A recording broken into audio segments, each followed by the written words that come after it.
On February 8th, Ithaca College Public Safety emailed Ithaca College students about a report of a swastika. It was scratched on a poster inside a practice room in the Whalen Center for Music and came 5 days after one was found in Baker Walkway. I talked to Isaac Schneider, the president of Ithaca College Hillel, about these incidents as well as his experiences as a Jewish student at Ithaca College. Okay, so first, I guess, could you talk to me about what happened on the day that the swastika was found in the tuba and euphonium studio? So, it was last Tuesday. It was a Tuesday afternoon. I was heading down actually for some Hillel meetings, and I had a friend who's also in the tuba euphonium studio. He reached out and contacted me. He was practicing in this space. It's a practice room designated just for tuba, euphonium, and bass students. Due to the larger size of the room, although it's not locked, he had said he had found two swastikas pinpointed into one of the posters that was on the room and has been in the room for a long time.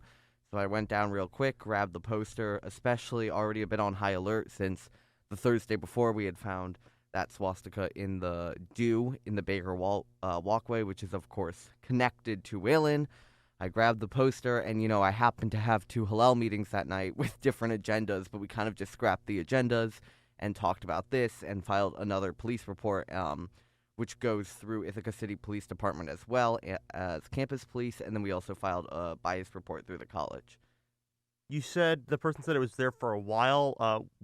By a while, does it mean a couple hours, couple of days? Like, was it kind of hidden in the room? So I should say the poster this was drawn on has been in the room for about 3 years, unmarked. Nobody's ever noticed anything. Who's to say that it had been there for a day, or maybe it had been done within the past hour? We don't really know, but this is the first time somebody had noticed it. It was certainly within a few days, though. Okay, and I'm just curious, are you the only Jewish person in the tuba euphonium studio? Yes. Okay. And I believe same for the bass studio, but this is a very specific space for these three groups. Got it. And it would only be probably music students who know about it. That's what you told me, I think. Correct. So the space isn't technically locked, as in anyone can access it, right? It's not like we have a swipe for a key card, but there is really only online markings. So if you're not an active music student or somebody's in the practice room, there would be no outward indicator that this is a specific room that I would be in regularly or certain people would be. You mentioned the Baker Walkway incident. Do you think there was some connection, that the fact that it was connected to the music school, and then obviously now it's happening in a specific room that you were at? A lot of people have asked me that. I really could not tell you. I have no idea. It could be the same person or the same group of people. It could be somebody feeling like they wanted the attention, or even kind of like they had the place to after the incident. I have no idea. Is this the first time something this has happened to you at IC? So this is the first time I've had a swastika kind of directly pointed at me, or even seen one on campus, but it's not the first incident of anti-Semitism. My first day of orientation my freshman year, even before the first day of classes, the first day of school, my first day of orientation, we were sitting on one of the fields doing these identity wheels as one of the mandatory icebreakers. We had been split up into groups of 10, each with an orientation leader. And one of the first comments someone made to me was about being baked in an oven. And, nobody in the group said anything. The orientation leader didn't say anything. We kind of just all awkwardly stared at each other and moved on.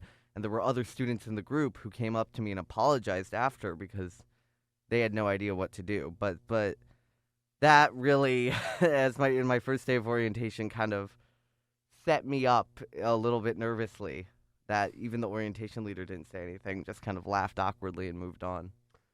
Yeah, and so this one was right to your face, but I'm curious, the anti-Semitism you faced during your time at college has been more to your face or more anonymously, through maybe either when you weren't there or through some anonymous social media account or something like that? I think it's definitely more on social media. I rarely see things manifest in person, or at least hadn't seen things manifest in person until recently. there is a layer of privacy in social media. You don't necessarily need to be using your own account. So I'd say it's definitely been more based in social media than anything else. Got it. And has your position of president of Hillel led to increased attacks? I mean, it is also hard to say. I think probably. I think if you're a visible Jewish student in general, you're going to be more susceptible. And then as somebody who actively promotes Jewish events and, works in the chapel frequently and kind of is always talking about it and always connected in some way, I'm sure there's a correlation. But I think if you're visibly Jewish in any way, whether that's working for Hillel or some other organization, or you talk about it a lot, I think any of those things can lead to increased comments or discussion or anything. How you've been treated as a Jewish person here, different from at home where you grew up in the Chicago area? So I grew up in North Chicago, in a very, very Jewish area, basically one of the most Jewish areas in the country. That was actually one of the reasons why my parents moved there.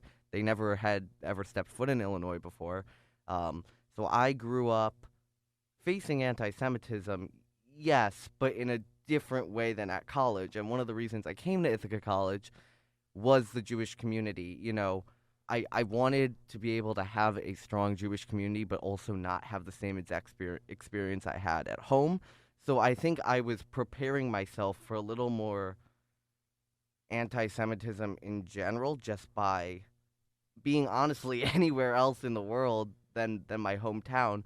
But I think what has continued to surprise me, or at least surprised me in my freshman year here, wasn't so much anti-Semitism, but was just like no exposure and ignorance. I mean, I had many people tell me that I was the first Jewish person they had ever met, and it wasn't malicious at all. They were just expressing that to me, and I guess I didn't realize that was like the case for the majority of students, especially since we have such a high population coming from New York and New Jersey. I had assumed that there had been, some exposure to Jewish communities, and I've just been surprised by that. And that's not necessarily a negative thing, just something I've noticed.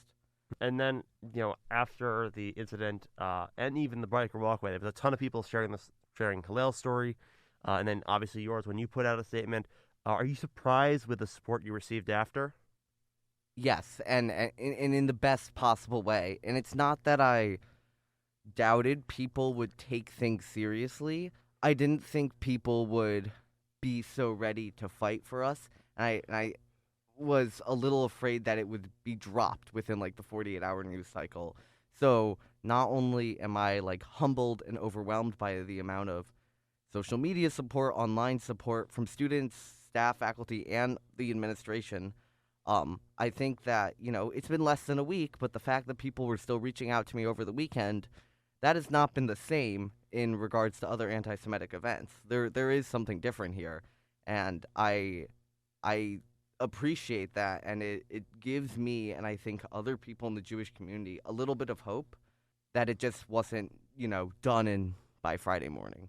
Do you think it's possibly due to, or any of the responses possibly due to it being such an obvious Jewish hate symbol like a swastika, rather than something maybe more subtle, or maybe something that could be disguised as something else? Yes, absolutely. And I think, that happens a lot just in general in terms of discrimination. This is unequivocally something you can't deny that was racist and anti-Semitic, versus things that might have happened that, myself and other Jewish people might felt was wrong, but it's hard for somebody in the out group to see.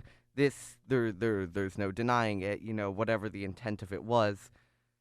There is only one meaning of that symbol, especially as a targeted attack. So I do think that visibility is definitely a factor in the outpouring of support we've gotten. But nonetheless, it is, I've just been flabbergasted and blown away. Now, I did hear something that you had stuff that happened at your recital last semester with like possible attacks. Could you just talk about that quickly? Yeah, so I'll keep this vague because other people were involved in the attack for their privacy reasons. But at my junior recital last semester, which is a pretty integral part of being a music student and being a music education student in general at this school, 48 hours beforehand, I had found that all 55 of the recital posters I had put up in the school music, like 53 out of 55 of them had been tagged and marked up in some very disturbing way. So I think, for me personally, this attack this past week just hits a little closer to home. It's not just the Baker Hallway incident for me. It's not just this happening in a practice room. It's those three swastikas found in 2 separate incidents in the past week, plus still kind of the shadow of the direct target before one of the biggest moments of my college career last semester. So it's really the combination that I think is scarier rather than one thing. This Monday, Ithaca College Hillel held a day of learning for the campus community from 10 a.m. until 6 p.m. It featured speakers from the IC community, IC Hillel, Cornell, and more. Over 300 people filled up Emerson Suites. Correspondent Jay Bradley was able to record Antisemitism 101, which was led by Isaac Schneider, the campus support director at Hillel International.